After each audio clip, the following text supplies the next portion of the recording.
The reason we are doing this is because every day folks are dealing with new pain that doesn't go away. Pain's a difficult thing to understand, so let people know what kind of options they have. Everyone, welcome back to the Maximize Life Advances in Pain Treatment podcast. I'm Dr. Powers. Dr. Glazer.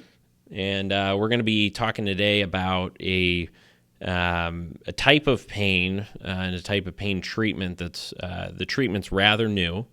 The type of pain people have had for quite a while, and this is usually something that patients have tried multiple other treatments that just haven't worked for low back pain.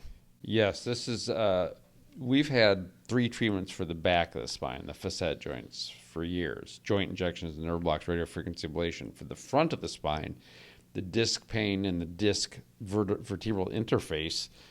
You want to hold that up, maybe show them what we're talking about.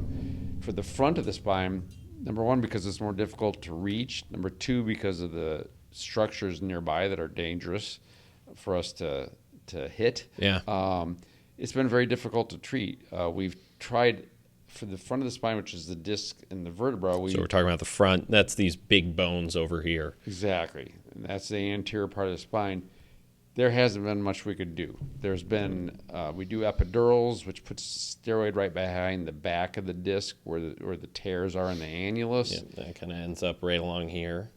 And that can be successful, but that's been about it. There have been procedures over the years of putting radiofrequency treatments of the inner disc, and that's helped some patients. So that helps younger patients who have discs that are healthy, pretty healthy, and they're just injured.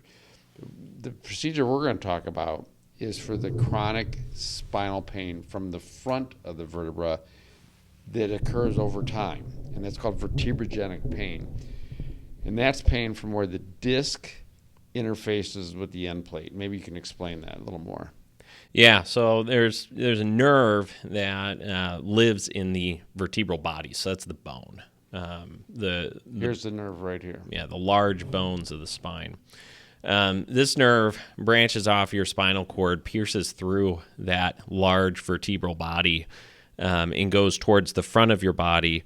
It goes up towards your head and then down towards your feet in that vertebral body, and it innervates that disc. So, people who have had disc pain, this is kind of where that sensation is coming from. This is the nerve that those pain signals are branching from.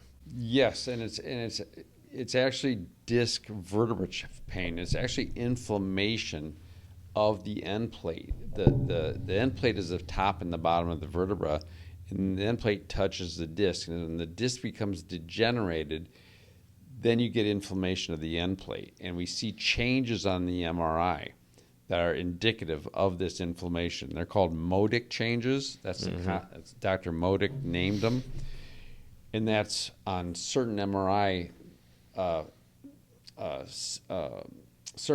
views. You see changes in the end plate where there's discoloration. They call it T2 weighted, T1 weighted images. So it's white on one and dark on another. I mix them up. But basically you see this inflammation in the end plate, and that's a sign of chronic inflammation. There can be other findings that are not as dramatic as that discoloration, such as fissuring, where you see disruption of the end plate. You have nodes. Schmorl's nodes. Little cyst-looking things. That's, again, any kind of disruption of the end plate of the vertebra is a sign of that inflammation there. And those patients are definite candidates to improve with this basivertebral nerve ablation, which I've done about 25 of now. And I've been helping patients that I was never able to help before, patients that I've been treating with opioids for decades, with spinal cord stimulators, because they've had back surgery or they had back pain that we could never treat before. Now we're helping them for the first time, and these are people that you know so well. I mean, I'm thinking of one gentleman in particular who's been with me for 20 years. He's a very analytical guy. He was a consultant, had back surgery and had pain, and we did injections for years, but they didn't help that much, so he was on opioids. I told him about this procedure, and he has undoubted. He told me again. He's very analytical. He said, "Dr. Glazer, there's nothing you've done in our whole time together that's helped me as much as this. I have like no midline lower back pain. Now he's got pain from his SI joints. He's got other things going on, but his midline lower back pain from the discs is gone. And I'm hearing that not just from him. He pops to mind. Have you seen any of my patients that we've done this on yet yourself? Yeah. I've seen a number of them, and yeah, I mean that this midline low back pain, which has historically been so hard to treat because there was really not really much of a treatment at all for it. These patients are, they finally have an option. So, the patients that I look at are the ones that, we haven't found something that's helped. And we've been kind of working with medication for a while. These are kind of the new things that are coming out in the field that are giving people options. So, for a lot of people, I think you could start to lose hope. The thing I always tell people is there is always something on the horizon. There is. Our field is just evolving dramatically. I mean, this is less than, I believe, FDA approved 5 years ago. Only has become widespread over the past couple of years. Yeah, I've been doing it. I didn't want to be on the bleeding edge. I didn't want to be the guy trying to figure out whether it worked or not. But as soon as we saw it was successful, I got myself trained on it. Yeah. And it's a very safe procedure. I mean, it's just safe. It may be safer than an epidural steroid injection, believe it or not, if it's done with trained hands. It's just very exciting. It's really kind of rejuvenated my patients and myself about practicing pain medicine, because we have a new thing to offer, and I'll bet you something will come out in the next year or two that'll be new as well. So, what could ask, what do these patients look like that have this vertebrogenic pain? Oh wait, I was going to ask you that. You were going to ask me that? Okay. They couldn't sit here as long as we've been sitting here. Yeah. Sitting is the big thing for them. I mean, they just got to get up. They'll be standing in the room when you come into the exam room. Sitting is very painful for them. And what else? I mean, driving a car. Yeah, driving a car usually, for some of our patients that drive quite a while, that really can flare up their vertebrogenic back pain. Yeah. The other story that I frequently hear about vertebrogenic back pain would be doing the dishes is extremely just difficult. That slight leaning forward, because you're just pressurizing the front of the column of the spinal column. Exactly. Yep. Carrying forward. Yep. Carrying any boxes, anything with a slight amount of weight that you think shouldn't cause pain.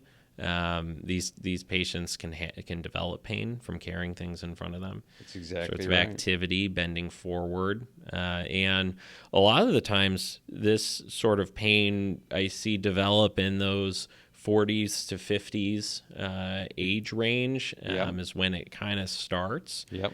And, I even hear I'm having difficulty picking up my kid, or I'm having difficulty picking up my grandkid. Yep.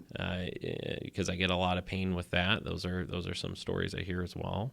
Yeah, and like most when we create these interventions, the insurance companies go on alert, because they don't want any new stuff. Yeah. They don't want to approve it. But we can usually, because we go to Medicare first, we'll get it approved with Medicare, show them the scientific studies.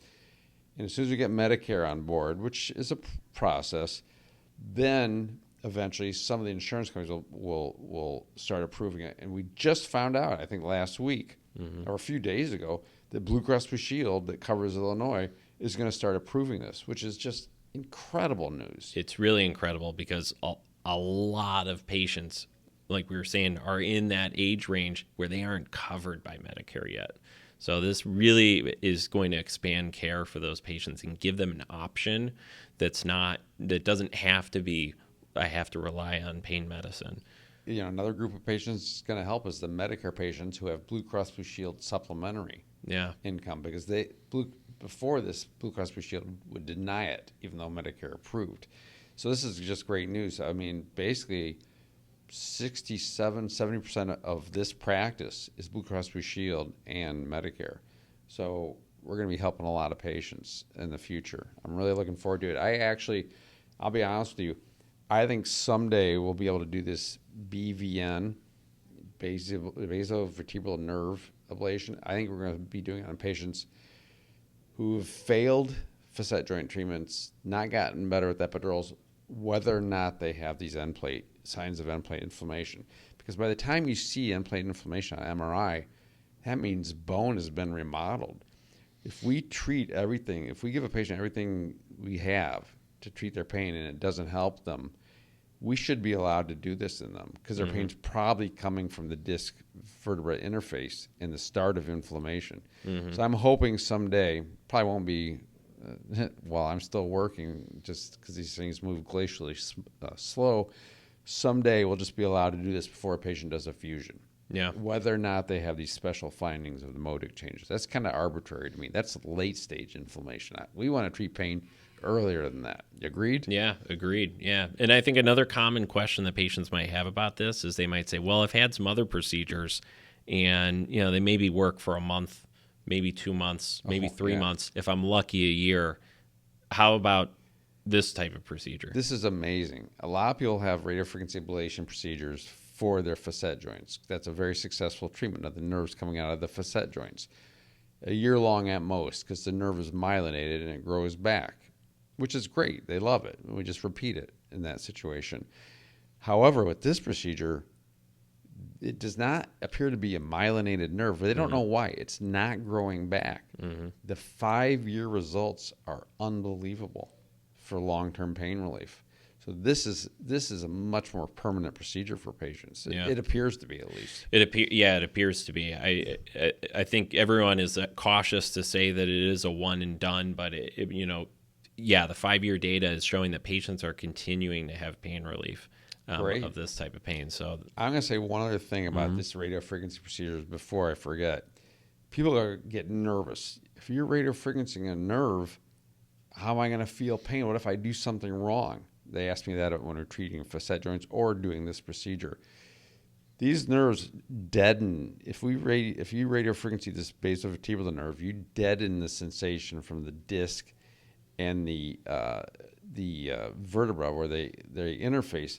But there are so many things around there that are still feeling pain. You're not going to make the wrong move. Your facet joints will tell you. Your muscles will tell you. Your ligaments will tell you. Something will tell you you're making the wrong move. You're just not going to feel this one area.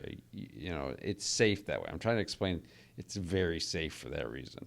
Yeah, kind of like we talked about in the first episode, pain, yes, can be a warning sign.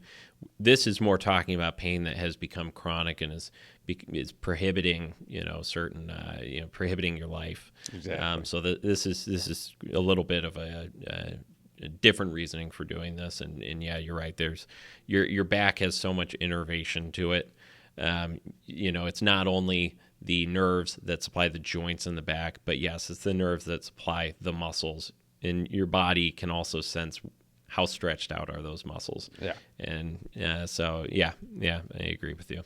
Well, in our excitement, we've run quite late here. Hopefully not too long. How about the next discussion? We'll talk about the second brand new procedure called the Minuteman procedure, or posterior arthrodesis procedure for spinal stenosis type symptoms. All right? Yeah, it sounds great. So we'll see everyone in the next episode. Thanks for joining us. Thanks for your attention.